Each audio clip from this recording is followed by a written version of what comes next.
السلام عليكم متابعي قناة فوت برو اي ار في الوطن العربي الكبير. اللاعب علي بن شيخ نجم منتخب الجزائر السابق وأسطورة مولودية الجزائر أكد في إحدى القنوات الجزائرية على أن المنتخب المغربي هو أمل جميع العرب في كأس العالم. وقال علي بن الشيخ أن المنتخب المغربي يتوفر على نجوم في المستوى العالي يلعبون في أكبر النوادي الأوروبية أمثال أشرف حكيمي، حكيم زياش والمزراوي. ورشح علي بن شيخ وصول المنتخب المغربي إلى الدور الثاني رغم صعوبة المجموعة، فيما رشح إقصاء المنتخب قطر والمنتخب السعودي والمنتخب التونسي.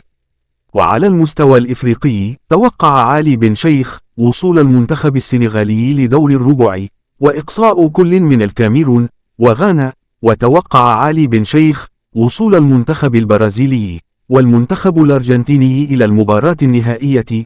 وقال بن شيخ: أتمنى فوز الأرجنتين بكأس العالم بقيادة الأسطورة ليونيل ميسي. واختتم علي بن شيخ كلامه: أتمنى التوفيق لدولة قطر، وأتمنى حظ موفق لجميع المنتخبات العربية.